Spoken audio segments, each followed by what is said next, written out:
హల్లెలూయా.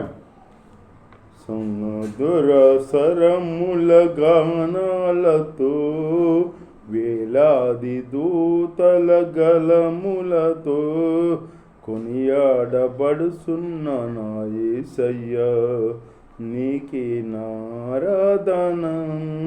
మహదానందమే నల పరవశమే నిన్ను స్తుతించిన ప్రతిక్షణం. మహదానందమే నల పరవశమే నిన్ను స్తుతించిన ప్రతిక్షణం.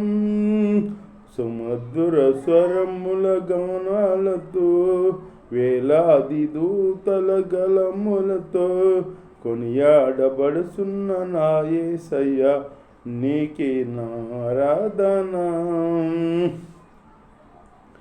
ఎడారి త్రోవలో నీ నడిసిన, వెరుగని మార్గములో నన్ను నడిపిన, నా ముందు నడిచిన జయవీరుడా, నా విజయ సంగీతమా. నీవే నీవే నా ఆనందము, నీవే నీవే నా ఆధారము, నీవే నీవే నా ఆనందము, నీవే నా ఆధారము. సుమధుర స్వరముల గానాలతో వేలాది దూతల గలములతో కొనియాడబడుచున్న నా యేసయ్యా, నీకే నారాధన.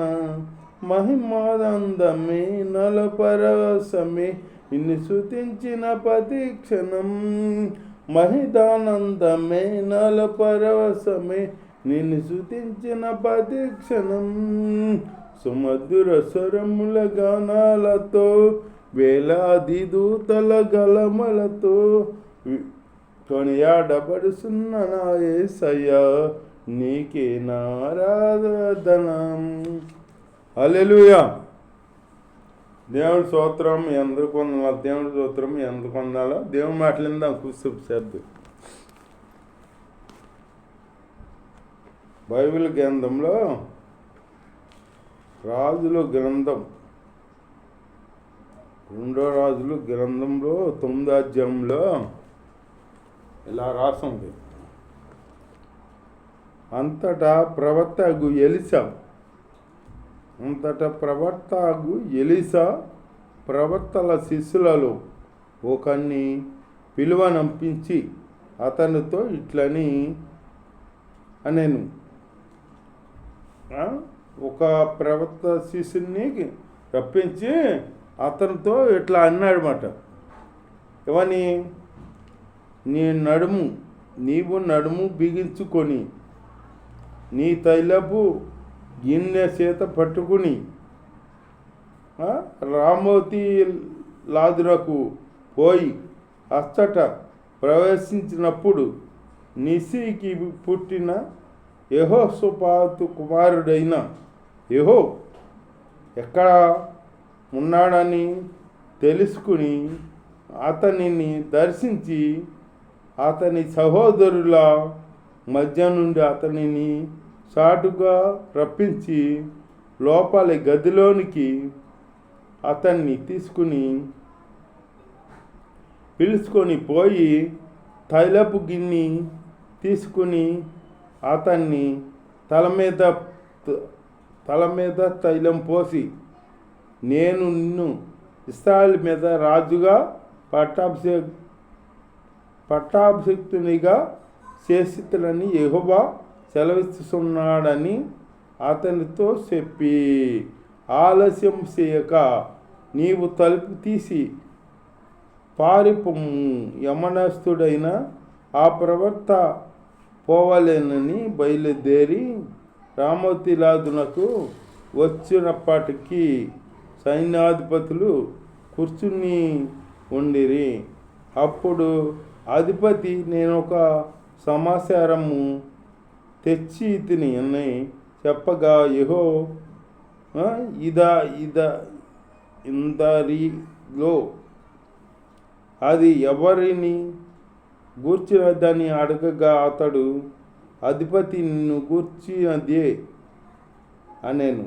అందుకు యెహో లేచి ఇంటిలో ప్రవేశించి అప్పుడు ఆ యవనస్తుడు అతనికి తల మీద తైలము పోసి అతనితో ఇట్లా నేను ఇశ్రాయేలు దేవుడైన యెహోవా సెలవిస్తున్నదేమనగా, యెహోవా జనులైన ఇశ్రాయేలు సెలవిస్తున్నదేమనగా, యెహోవా జనులైన ఇశ్రాయేలు వారి మీద నిన్ను పట్టాభిషిక్తునిగా చేస్తున్నాను అని చెప్పాడనమాట. ఇప్పుడు ఎలీషా ప్రవక్త ఉన్నాడు. ఎలీషా ప్రవక్త ఒకరిని ఆయన శిష్యుల్లో ఒకరిని పిలిచి అన్నాడు, నీ నడుము బిగించుకో, నువ్వు దేవుని స్తోత్రం హల్లెలూయా, నీ నడుము బిగించుకొని నువ్వు రామోతి లాదు ఊరికెళ్ళు, అక్కడ వెళ్ళి యెహోవా ఎక్కడున్నాడని తెలుసుకో, అలా అడుగు. ఫలానా చాట ఉన్నాడని చెబుతారు కదా, అతని దగ్గరికి వెళ్ళి అతను కలుసుకుని అతని అన్నదమ్ముల దగ్గర పక్కన అక్కడి నుంచి ఓ పక్కకి తీసుకెళ్ళి ఇంట్లోకి తీసుకెళ్ళి అప్పుడు తైలపు కొమ్ము తీసుకుని ఆ యెహోరాము మీద తల మీద పోసి అభిషేకించి నిన్ను దేవుడు రాజుగా చేశాడు, దేవుడు రాజుగా చేశాడు అని చెప్పు అన్నాడనమాట. అంటే అన్నీ ఈ తైలపు కొమ్ము తీసుకెళ్ళి అతన్ని కనుగొని అతన్ని ఎక్కడున్నాడని తెలుసుకుని అతన్ని ఇంట్లోకి తీసుకెళ్ళి ఈ తైలపు కొమ్ముతో అభిషేకించి ఇశ్రాయేలు మీద రాజుగా చేశాడు దేవుడు అని చెప్పి నువ్వు తలుపు తీసుకుని పరిగెట్టుకుని వచ్చేయి, ఇక వెనక చూడమాక వచ్చేయి అన్నాడు ఎలీషా. వచ్చామన్నాడనమాట. దేవుడి స్తోత్రం హల్లెలూయా, వచ్చామన్నాడనమాట. కాబట్టి నా సేవకులైన ప్రవక్తలను హతము చేసిన దానిని బట్టి యెహోవా సేవకులందరినీ హతము చేసిన దానిని బట్టి యెజ్రెయేలుకు ప్రతీకారము చేయనట్లు నీవు నీ యజమానుడైన అహాబు సంతతి వారిని హతము చేయము. యెజ్రెయేలు అందరూ నష్టపరిచింది మాట. యెహోవా ప్రవక్తలు కూడా చంపింది యెజ్రెయేలు. ఆ యెజ్రెయేలుకి వ్యతిరేకంగా నువ్వు వెళ్ళి ఇప్పుడు యెహోవాకి నువ్వు పట్టాభిషేకం చెయ్యి, అతను మన పక్షన యుద్ధం చేస్తాడు. ఆ యెజ్రెయేలు కుమారుల్ని అతను మన పక్షన యుద్ధం చేస్తాడనమాట అని చెప్పాడు ఎలీషా. యెజ్రెయేలు రాణి ఎంతో ఘోరం చేసింది, ఘోర పాపం చేసింది అట.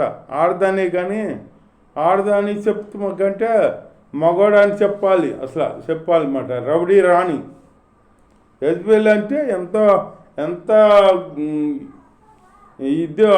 ఇదని మనిషి అంటే అందరిని సాక్ష్యాలు చెప్పించి నిర్దోషిని కాడ అబద్ధ సాక్ష్యాలు చెప్పించి నడివీధిలో చంపించగలదు. అంత రౌడీ రాణి, అంతటా స్త్రీ ఆవిడ.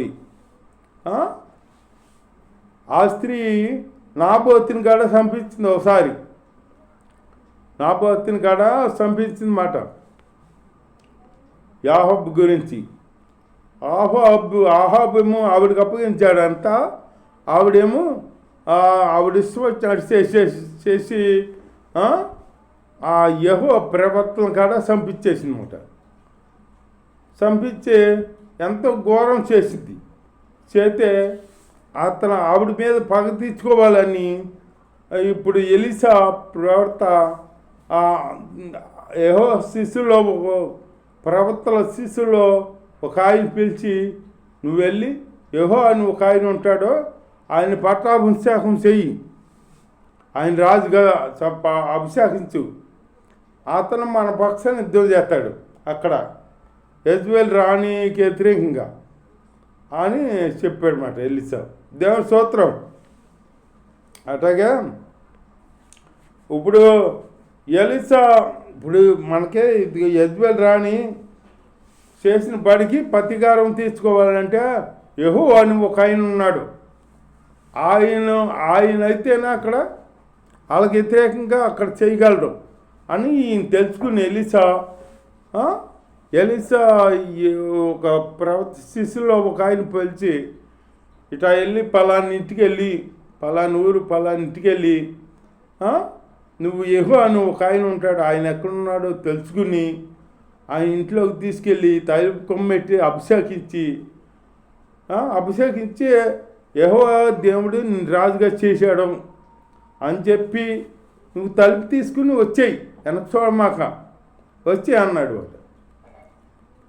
ఇతను వెళ్ళి అభిషేకించి లండన్లో ఎదురుగా ఉంటే తీసుకెళ్ళి లోనకి తీసుకెళ్ళి అభిషేకించి నిన్ను రాజుగా చేశాడు దేవుడు అని చెప్పి ఆ తలుపు తీసుకుని వచ్చేసాడు అనమాట. ఎప్పటికీ వెనక్కి చూడకుండా వచ్చేసాడు అనమాట. ఆ యెజ్బెల్ రాణి మీద ఈయన యుద్ధం ఇక వాళ్ళ మనుషుల్ని యుద్ధం చేసి చంపాలన్నమాట. ఇతనే వాళ్ళకి వ్యతిరేకమైన వాళ్ళ మీద యుద్ధం చేసే ఇతన అని అభిషేకించాడు అనమాట. దేవుని స్తోత్రం. అభిషేకిస్తే ఎక్కడైతే నాబోతు రక్తాన్ని కుక్కలతో నాకినయో అక్కడ ఎక్కడైతే నాబోతు పొలాన్ని ఆక్రమించుకున్నారో ఆ నాబోతు పొలం దగ్గరలో ఈ యుద్ధం జరిగించారన్నమాట. జరిగించి వాళ్ళందరిని నశింపు చేస్తే అప్పుడు యెజ్బెల్ దేవుడు చెప్పాడు ఆ రోజుని ఏంటంటే యెజ్బెల్ని అందరిని పాతి పెడతారు కదా, చనిపోయిన పాతి పెడతారు కదా, ఈ యెజ్బెల్ని పాతి పెట్టకుండా కుక్కలే తినేస్తాయి అంట. ఏకంగా ఇప్పుడు నాబోతు రక్తాన్ని కుక్కలే నాకిని, ఈ యెజ్బెల్ శవాన్ని కుక్కలే తింటాయి అంట. ఏకంగా కుక్కలు తినేస్తాయి అంట.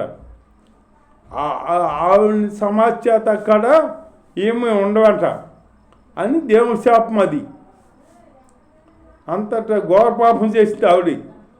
అంతేగాని అంత పట్టమైన ఘోర శాపం ఇచ్చాడు దేవుడు.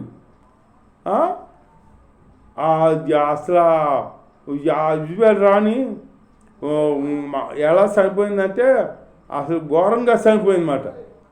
చనిపోతే ఆవిడ మాంసం కాడ లేదు, అయిపోయింది, కుక్కలకు తినేసి అన్నీ అసలు ఏమి ఆనమాలు లేదన్నమాట. అట్లాగే దేవుడికి వ్యతిరేకంగా ఉన్నవాళ్ళు అట్లా నశింపైపోతారన్నమాట.